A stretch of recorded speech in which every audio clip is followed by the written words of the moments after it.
The following was recorded in front of a live studio audience at the Studio 21 Podcast Cafe. Welcome to this episode of Pit Life Barbecue.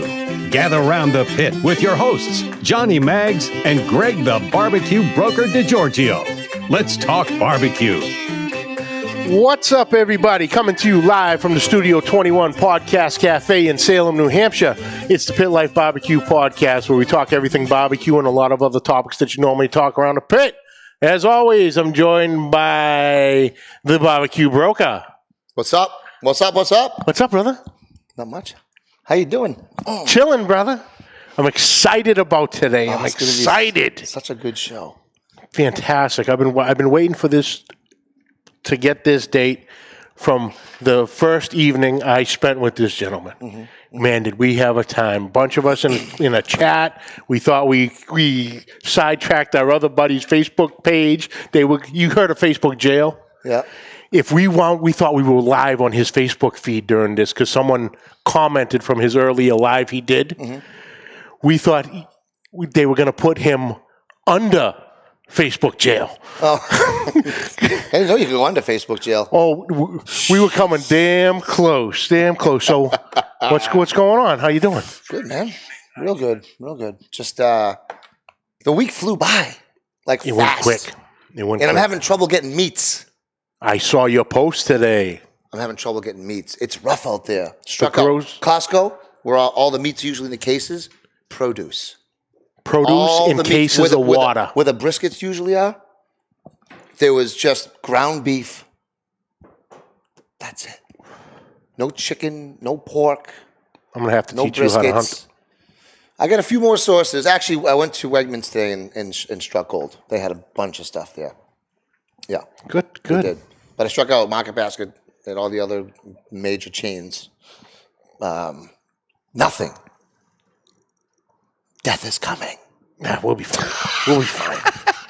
Just got to know how to get it. That's all. Phil! There's surprises everywhere. Yes. Ladies and gentlemen, we're going to get right down to business here. Look at this guy. I don't want to keep this guy waiting. Oh, I don't even know if I can do this justice. Ladies and gentlemen, today we are very excited to welcome my good dear friend and now yours. You're in the family. Whether he likes it or not. Ladies and gentlemen, Philip Riddick, a.k.a. Daddy Cooks, also of the R-BoP podcast. Phil, my brother from another mother. Are you there, pal? By the way, we're on right now. Let me say this. I'm amazing. Oh! There we go. And should we tell everyone that what was also happening at the same time that this is happening? I think I'll do it if you don't mind. Have at it. All right, guys. This is a live podcast. All right. But this is a simul podcast because I'm also recording this. Mm-hmm. So once this is done and all of the audio files are squared away, this is going up on the R-BoP podcast as well. It will be on YouTube. It will be on you name it, Spotify. It's going to be on Apple iTunes. It's going to be on anywhere you can find a podcast. Beautiful. So we're doing so we're dual podcasting today. That's it. I don't know if first it's time ever done. I don't know. But it's happening now. We could be groundbreaking here. This is awesome.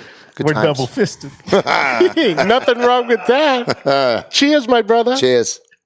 There you go, guys. What you drinking, guys?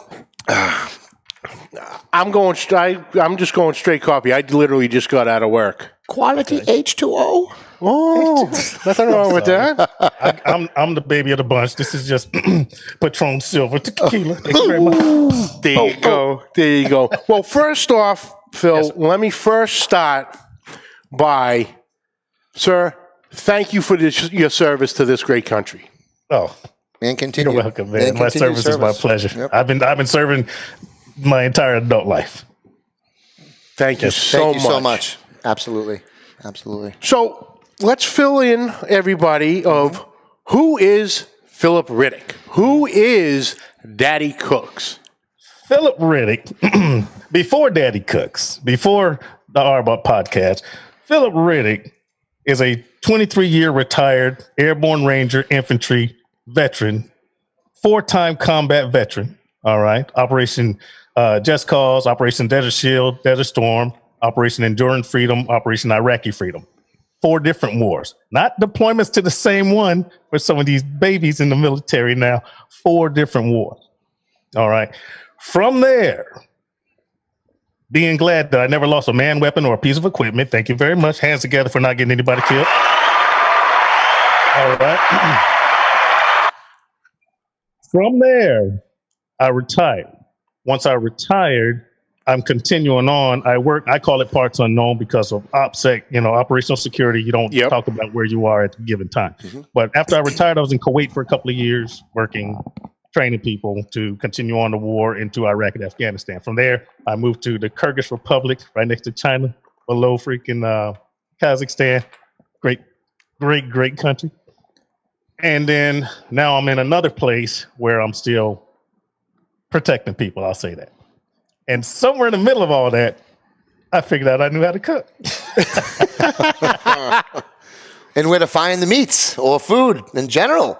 Speaking of meats, and I know you said you had trouble finding some. Uh-huh. I did these killer freaking. So my wife and I, on Mother's Day, we went, because she said, baby, I said, huh? She says, I want steaks. I was like, shit, there's a meat shortage. And being the typical male, I failed to pre-plan this shit. So anyway, I decided I was going to go and look around. So I went to the first store, nothing. Just like you said, hamburger and like freaking skirt steaks and stuff like that. Went to store number 2, nothing. To include toilet paper or bleach, I was looking. And then I went to the normal store that I normally go to, but I was going to go to them last. But I was going to go to them first. I said, I got better chances going. This doesn't sound so terrible. Going to the better neighborhoods. And then it dawned on me, if you're in a better neighborhood, people make more money. They're going to buy the good meat. So I said, I got to swing by the lesser enfranchised. That sounds so terrible. Anyway, I went to the poor, to my regular store. Dude, they had ribeyes everywhere. All right. They had 1/2-inch ribeyes. They had 1-inch ribeyes, for the amateurs. But I want to cook some food. So while there's this little old blue-haired lady trying to out-hustle me to the steaks, and you don't kidney punch an old lady, so I let her go. And then another dude showed up. I'm like, listen, you're young, man. Chip a tooth on this guy. But anyway, he's like, man, they got good meat here. And then the butcher came from the back. The place is called Carly C's. Any of you guys in the Fort Bragg, Fayetteville, North Carolina area, it's Carly C's. Anyway, this guy comes out and says, can I help you? I said, hey, are you guys cutting meat? He said, yeah, we're cutting meat. Really? I said, can I order some steaks? He's like, yeah. I said, man, I want 6 2-inch bone-in ribeyes Angus. He said, man, give me 10 minutes. Gotta go for the bone-in when you can get it. Oh absolutely. Oh, my goodness, man. And I did some on my Instagram and on my Facebook. I don't know if you saw it, Johnny Max. Them things turned out fantastic. Oh, yeah. You did a couple different pots. Exactly. Of it. Yeah, man. They looked beautiful. Oh, man. They tasted sinfully good. I love it. Yes, indeed. But anyway, back to the story. After all this military nonsense, blah, blah, blah, I figured out that I can cook. Now, I'll beat you to the question. Phil, when did you first start cooking? I'm glad you asked. I was just going to say that. He's Call me new here, but I was just going to say that. He's good. This is how I started cooking, guys. Being in the military here, Fort Bragg, North Carolina, 82nd Airborne Division. Yes, I jumped out of airplanes for 17 years. Sweet. Anyway, my mother-in-law, who's in Hattiesburg, Mississippi, I don't claim it, but she did live there. Okay, I'm from Chicago. Anyway, she took ill, and my wife and my only daughter at the time went down there to take care of her. So now I'm here at Fort Bragg by myself, and dude, you can only eat so much ramen. There's only so much peanut butter, jelly. Hot dogs get old, baby. They do. Yes, they do. Unless Anyway. they're filled with cheese. What turned into my friend was PBS. And you're going to remember some of these names. The Frugal Gourmet, Justin Wilson, Julia Child, Emeril Lagasse when he had hair. Oh, you know what I'm saying? Who was the first one I ever watched? Yan Can Cook. Yan Can Cook, baby. I love it. When I was a little kid, I would watch him religiously. I know. If Yan can cook, you can too. Yep. I hope that wasn't racist. Anyway. Was it Gus Saunders? Is that the guy on the radio? I don't know. Gus Saunders, maybe? Is that I don't know. It was on the Julia Childs era, but anyway. I started, and a couple more come to mind while I'm talking. Jacques Pepin, remember him? Pepin, yeah. Anyway, I started watching these shows, and it made sense. You can fix this with that, white wine with white meat, red wine with red meat, that type of thing. Some things basil goes with, something thyme goes with fish and poultry, and basil goes with red meat, stuff like that. And it made sense to me. So I started trying it, and stuff was tasting good. Shit was making sense. And then I started expanding from there. And that's when the cooking started. Now, I'll wait for the next question. Where does barbecue fall in your repertoire of cooking? You cook so many different things. I saw that you cooked oxtail recently, which I saw. That was one of the only things they had at Restaurant Depot. And I just picked it up. I was like, yeah, I don't know how to cook this right now. And I don't feel like watching YouTube channels. But then I saw his. And I guess I did search for it. And that's how I did actually find that. Unrelated to my research, I actually, yours came up in my search about the oxtails. So, but as far as barbecue goes, where does it fall in your enjoyment of, I say, cooking and eating the kind of together, combined? Barbecue comes in if let me see, if low is 0 and the best is 100, barbecue cruises in right at freaking 90, 95. Okay, all right. As far as cooking, because it's fun and it takes more skill than some people know. We'll get into that shortly. I started barbecuing. Let me back up. I started thinking I knew how to barbecue after watching my father. All right. And he's still alive. And if he hears this, he's going to be mad as hell because Pops don't know what he's doing. Okay. There's a difference between barbecuing, grilling, and then just throwing some shit over the fire and hope it turns out okay.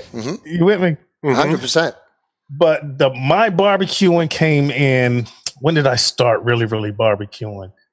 I got this old rack. Well, it's not old. If you look at some of my older videos, it's just, I think it was like a $200 grill, square grill, had the crank down rack. It was. Is that the one that you just recently cooked? Oh, that you cooked you did a brisket on it. Did you do a brisket on that one with the charcoal to the side? It was just this older kind of square charcoal. I did a lot of cooks on that one. Yeah.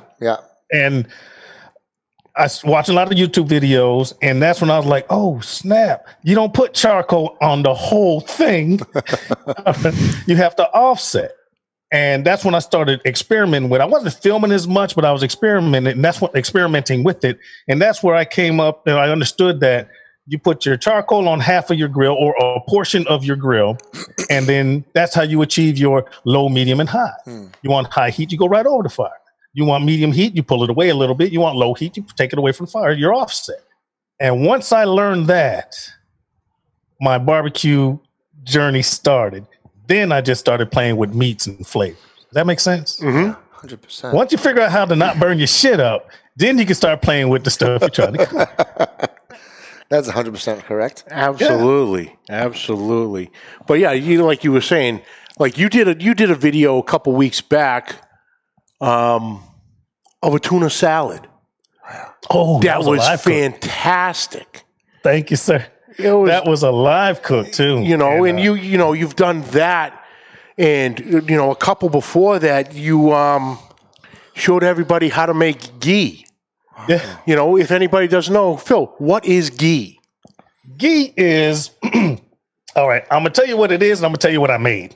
Ghee is actually butter oil that has been rendered down from a cultured milk, which none of us freaking get. All right. Cultured milk. You milk your cow, you milk your goat, you milk your mule, whatever you're milking, long as it's a female. I know I milk All right. The mule pot. I milk my mules. Whatever you're milking, that right there is freaking cultured. It's got everything in there. It's got bacteria, it's got enzymes, it's got all kinds of stuff. It's got animal stuff in it. Okay. From there, go from milk, you make your butter. Now you have butter with animal stuff in it. All right. That's your cultured butter. That you put over heat and you boil it down to get out of any of the milk solids, and you get out any of the liquid, and you just get down to the oil. That is traditional Middle Eastern ghee. All right. Get it in Egypt, get it in Saudi Arabia, whatever. Now, what I did was I took butter that we buy locally, unsalted. I found out you can do salted, but I've never done that, so I can't, that's just from what I heard. Unsalted butter. It's not ghee because ours has been pasteurized and it's been processed from processed milk, blah, blah, blah. So it doesn't have all the animal stuff in it because USDA doesn't allow you to do that. So you do the same thing. You boil it down until you separate the milk solids, the whey proteins, and get rid of all of the water, and you just have a butter oil. And it tastes fantastic. Stuff that you dip your crab legs into, it tastes great. It also has a higher smoke. I was just going to ask, what do you cook? How do you use it? And crab legs is right up there with my favorite thing to dip in butter. So now you can use it as a condiment. I just want to say that word. All right. You can use it as a condiment. You can put it on a salad. It's great. Use it for crab legs. It's great. Or you can cook with it, and it will enhance your cooking. Do a grilled cheese sandwich with ghee. Okay. You get the buttery taste in your bread, and then the cheese. But come on, man. You got me doing it, Johnny Max. Come on, man. Oh, bam. You can fry with it. You don't have to refrigerate it. It'll last for freaking weeks. If you refrigerate it, it'll last for months. That's nice. Yes. I know that a lot of then the keto coffee that they make when you're on the keto diet, ghee is either that or some Kerrygold butter or something, but real hardcore keto people, which I'm obviously not. Okay. See now, I'm just Kerrygold. Sorry for cutting you off, but Kerrygold is a cultured butter. Okay. Now, if you use Kerrygold, then you are making traditional ghee. Nice. Yes. See? Didn't know any of that. We learn everything, baby. I'm telling you. Every week. It's like every time I talk to Phil, I'm just a sponge. Mm-hmm. He taught me the definition. You ready, Phil? All right. I'll say it, baby. Fuckery. Ooh. Coming at me strong, bro. Oh. Sorry, listeners. I didn't mean to deafen you. We've had some fun. You got fuckery and you got bullshittery, which I condone neither of, but I do partake in often. Oh, it's beautiful, beautiful. So, Phil, what got you into the YouTube realm? See, here you go. Look at the setup he has right now. First of all, everyone that's going to be the third part here. This is like a 3-part special. All right. How I got into YouTube was curiosity. All right. I got into YouTube before I got into cooking. Okay. Curiosity. I'm watching you now. Keep in mind, I'm in the Middle East now. At this time, I was in Kuwait, and then from there, I went to the Kyrgyz Republic. Place called the Kyrgyz Republic, Kyrgyzstan. The actual city was Bishkek, Kyrgyzstan. So I'm watching YouTube videos. I like to learn, and YouTube's a new library. All right, it's a new encyclopedia. All right. Remember back in the day, everybody had those stacks and stacks of Encyclopedia Britannicas. And you need to learn, and then you get that yearly book. YouTube's that now. Anything you want to learn, you can get off of YouTube. But anyway, I'm watching YouTube videos, and it just dawned on me, I'm like, how did you do that shit? How do you do a YouTube video? You got to pay for it, blah, blah, blah. So let me back up. Before I left, before I went to Kyrgyzstan, I was in Kuwait. I come home on rotation, and my very first video is my girl. Look, my girls are like 20s and 30s now, but my very first video is them playing on the Wii. Remember that Wii game? Yeah, I just plugged it in for my daughter before I drove up here. She's got they're playing a Wii. I got family there, nieces and nephews from New York. I got brothers-in-law, and just straight fuckery, man. They're playing on the game, and I'm filming it, and we're yelling shit. My wife's hiding from the camera, and we filmed it, and I figured out how to upload it, and I was like, wow. I'm a YouTube. One fucking video. I'm a YouTuber. Anyway. It's happening. It's weird to see yourself for the first time up there. Video's not easy to do. No. But this one was just random, shooting random shit, right? But shortly thereafter, my wife took ill, and she had to have surgery. So, the surgery happened, and I started documenting that. I started calling it the Chronicles of Riddick. because that's my name. Shit, they can't sue me. Anyway, I started doing Chronicles, and I got a sense of humor. You know, the name of the hospital was Cape Fear, but so was there a scary movie back at the time, right? I was like, my wife's in Cape Fear. Maybe we should get the fuck out of here. You know, shit like that. So I'm picking on my wife. She's trying to recover, but I'm filming this. So it was more like a documentation type of thing until I got to Kuwait, and a bunch of guys that thought they could cook started not challenging. We weren't challenging each other, but we were one-upping each other. All right. Well, you know, even if you look at my older stuff, it was me and my boss. I'm not gonna call his name. You guys can look at those. And we were just doing taste tests before I even started cooking. We're in Kuwait, and you had to drive an hour and a half from our camp in the desert, which was like 15 kilometers from the Iraqi border, but we're still in Kuwait. And he said, "Hey man, I'm going down to town to pick up something. Do you want anything?" I said, "Yeah, man, bring me back a surprise. Surprise me with something." And he'd come back with some shit I couldn't recognize nor pronounce. You know, he'd bring back crazy stuff, dragon fruit, freaking this and that. And we'd film it. And then next time I go down and I pick up something and we taste it and film it. It was like kind of like a taste test thing. And then one day he brings back, he called them lamb eggs. They were lamb nuts, man. They were fried lamb nuts. I heard that's a delicacy. They were delicious. Anyway, it was things like that. He once he brought me this thing, dude. I call it the Kraken. He brought this cuttlefish. The thing was huge. It was, and you know, started figuring out if we could cook it and blah blah blah blah blah.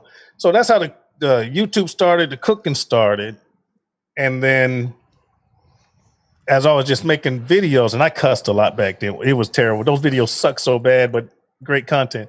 But people started responding. That's real. Hey man, it's great real. video. It's real. Like what you did. Yeah, that was interesting. Thanks for sharing. So now I got 10 subscribers. Then I got 20 subscribers. Then I got 40 subscribers.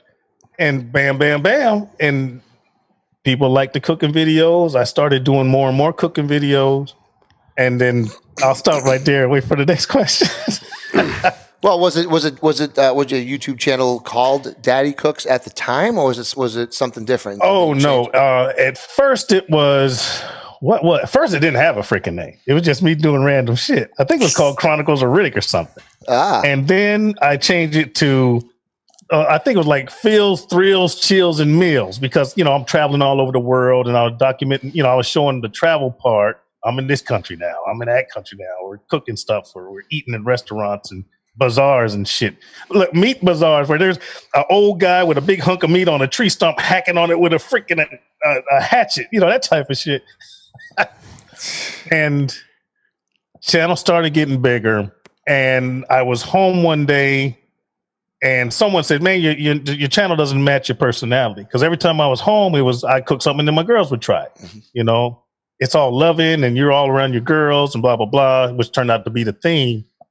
And I just threw out a couple names, and Daddy Cooks stuck. It's been Daddy Cooks for about 6 years now. Nice. Yeah. So, with one of your videos in particular, you have everybody knows of the UDSs, the ugly drum smokers, but you wound up inventing a whole new term with the UDSs. And it is called the Nuds. These nuds. These nuds. For sure. What are these nuts? These nuts. Well, how that came about is back to that square grill that we alluded to earlier. Yep. I really wanted to say alluded. Anyway, we talked about earlier. I decided I was going to do two pork butts. I don't know if it was one or two. I'm going to do a pork butt. And did my research, blah, blah, blah. Now, keep in mind, that was one of those, it's a barbecue grill. It's not airtight. It's a barbecue grill. So I decided to do these pork butts. And I stayed up all night, man. I'm feeding fuel. And it was just, they turned out amazing. But I was dead dog tired, man. I'm talking about dog nuts dragon tired. Because I stayed up all night just adding fuel. Did the video, and a guy named, and I don't even know what his real name is. He was a YouTuber. A subscriber. I'll never forget his handle. Jeff S. I don't even know what that stands for. And he says, man, those turned out great, but you worked too hard. You should have used a UDS. I was like, hey, man, thanks for your input. Thanks for watching. Boom. And I was like, the fuck's a UDS? What's a UDS, man? So I started doing some research, trying to. And there were a lot of videos of, hey, man, this is what my UDS looks like. Well, that ain't fucking helping. Hey, man, if you want to make a UDS like mine, send me $10. I'll send you a blueprint. No, you can eat a dick, man. I ain't going to pay you to build my own shit. That ain't right. So I'm looking all over the place, and I couldn't find anything on how to build it. I found a lot of stuff on what was built. And I found a lot of links to where I could pay somebody to tell me how they built theirs. And I'm like, no, man, I'm not doing that. So I looked around, my pluses and minuses is good. I can figure out how shit works. Okay. So I looked around a lot and I decided I'm going to build one of these things and I'm going to film it. And I did. And the reason I did that is because if I couldn't find any information on how to build one, nobody could find information on how to build one. So I decided to give people information on how to build one. So I filmed there's a 30-minute video, kind of painful, but I built the thing. I had to do some, like my father said, some African-American engineering because I had to figure some shit out, baby. But after I got it put together, the outlet, the chimneys, the 4-chimney configuration, I think I did come up with that. I'd never seen anyone do it until after I did it. Then it started popping up on Facebook and people saying thanks, blah, blah, blah, for the flat kind of lid without a bunghole. I really wanted to say bunghole. Anyway, so I came up with that, I believe. And once I put that video up, my channel started. That was my magic video. Remember that. If you're a YouTuber, keep chugging along. Keep making your videos. Sooner or later, you're going to make a magic video. And it's not going to be the one you think it is. You could straight Martin Scorsese some shit and that video a bomb. But if you pull some shit out of your ass and you got some good information or you're charismatic or whatever, that's the one that's going to blow up. You can be like, what? That video sucked. But everyone's going to love it. That's some really good advice right there. Yeah. Just keep chugging along, guys. If you're a YouTuber or a podcaster, if you're doing any fucking thing, just do the best you can and keep doing it until someone recognizes your shit. There it is. Yeah. Boom. So you finished the ugly drum smoker, but then you realized the big part of it. It wasn't that ugly. Oh, no. There you go. So hence the name. Not ugly drum smoker. Nuds. Nuds. These nuds. These nuds. I painted that thing. For those of you that can't see, well, none of you can see. I painted this thing. Being a former United States Army Airborne Ranger, color scheme was black and gold. I put a Ranger tab on that bad boy. I painted it up all sexy. And I just couldn't call it the ugly drum smoker. That sexy motherfucker. That's the term nuts. Absolutely. Oh yeah, it was fantastic, and like I said, I fell in love with this man the first night I met him, and then found how interesting he is. He's every little thing, and then it comes down to you also have a podcast. I'm trying to fill in 10 pounds of stuff in a 2-pound bag, time wise here.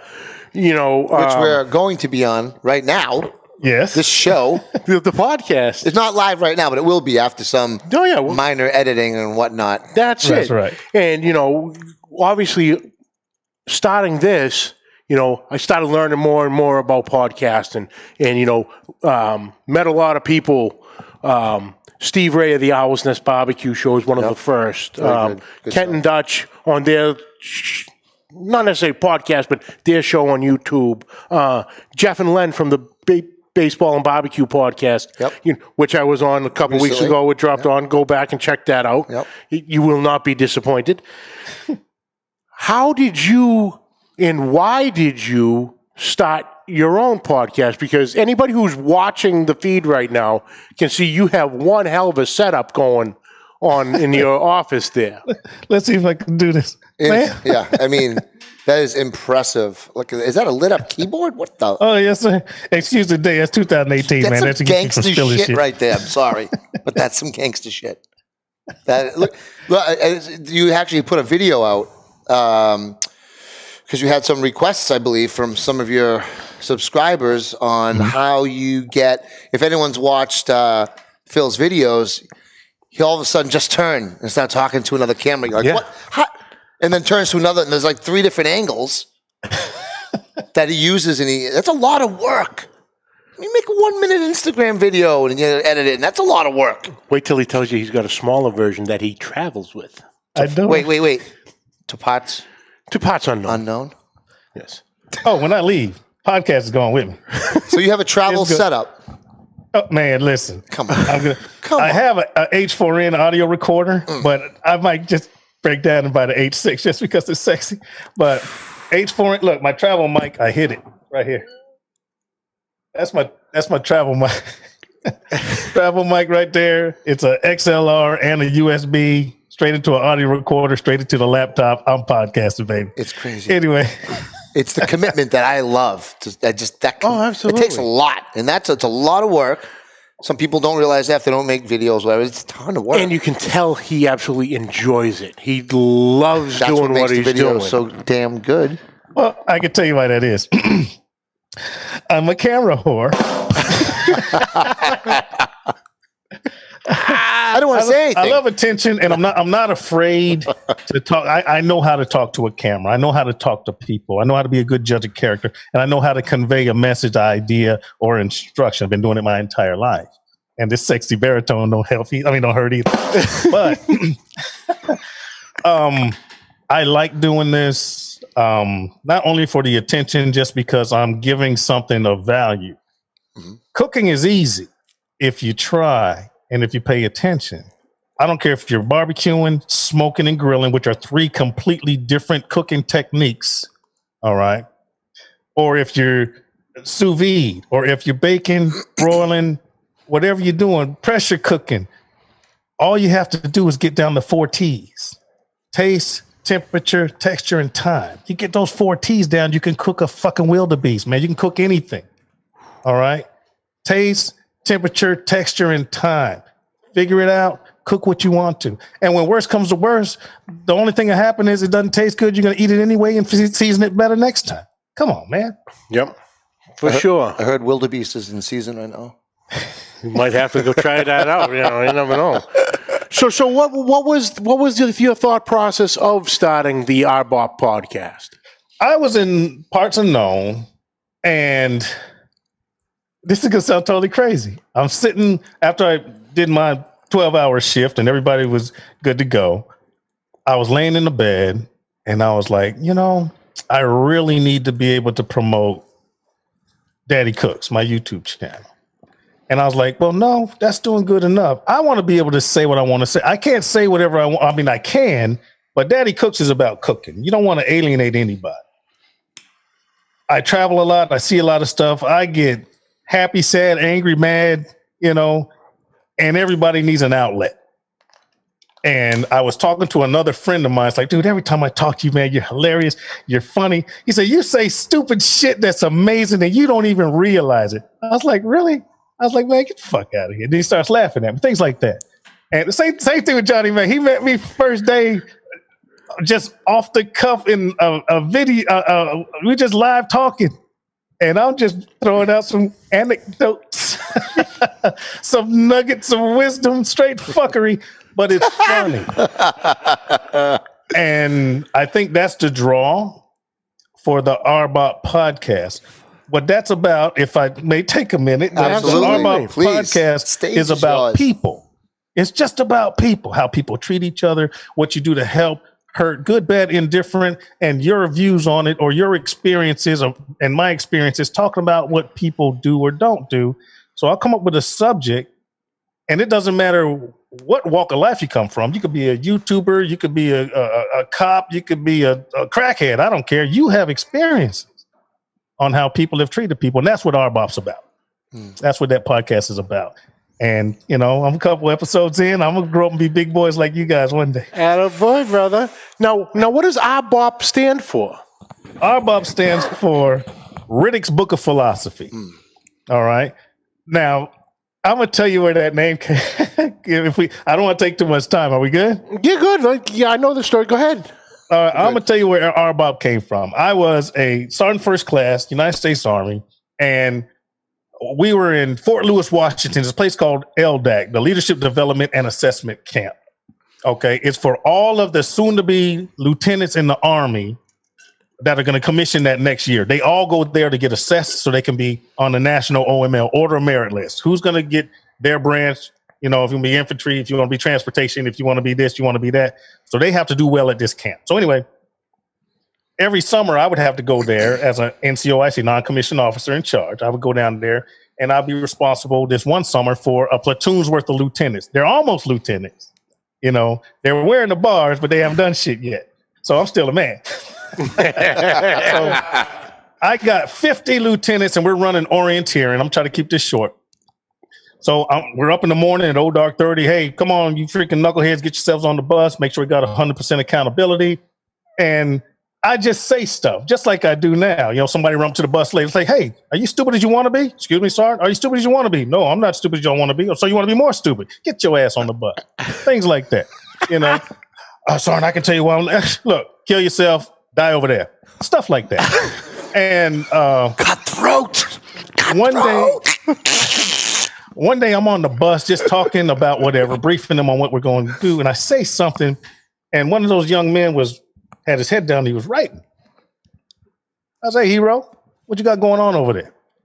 And everybody's like, tell Sergeant Riddick, tell him. I was like, oh, what the fuck's going on? He said, well, Sergeant, he gets up and he has this notepad, one of them pretty good sized notepads. And he starts reading off my one-liners. Now, this kid's been with me for like 2 months now. We were there for the whole summer. He's reading off these one-liners. Shit, I forgot I said. It was hilarious. I'm biting my lip trying not to laugh at myself. And I said, what is that? He's like, Sergeant, this is Riddick's Book of Philosophy. I've been writing down the stuff you've been saying for the last 2 months. For the last 2 months. That kid's probably fucking rich right now. Anyway. So that's where I got R-BoP from, Riddick's Book of Philosophy. And I was doing Facebook posts saying R-BoP. And I was like, I'm doing a podcast. What's a good name? And it just stuck. That's where R-BoP came from. Perfect. Well, Phil. Yes, sir. Thank you so much for taking time out today to join us. I know you said you were going to get me. You were coming for me. And I came for you first. But brother, where can everybody find you? Facebook, YouTube, Instagram, all social media platforms. Give us everything, Phil. The table's yours. On YouTube, all you have to do is look for Daddy Cooks. All right, just do a search for Daddy Cooks. You'll see this beautiful face, or you'll see my emblem. It's a yellow square with an ugly drum smoker little emblem, wearing a North Carolina hat with a big old smile. Nice. All right, so Daddy Cooks on YouTube. I do have a Facebook Daddy Cooks page. If you want to friend me there, that's cool.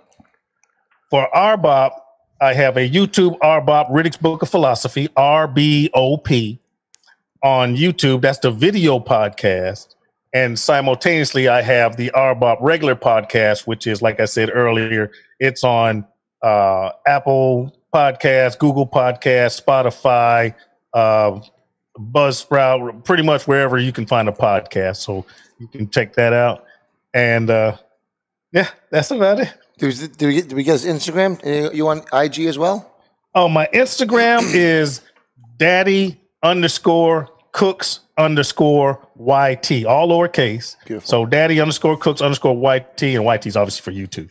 And when I don't do a video and I'm just doing some random cooking, sometimes I will do a back-to-back spot on, keep people abreast of what I'm doing, short little shorts on Instagram from doing something. Nice. Awesome.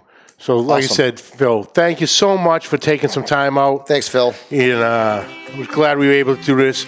And with your permission, I'd like to steal one of your lines right now. All yours. I love you like cook food, baby.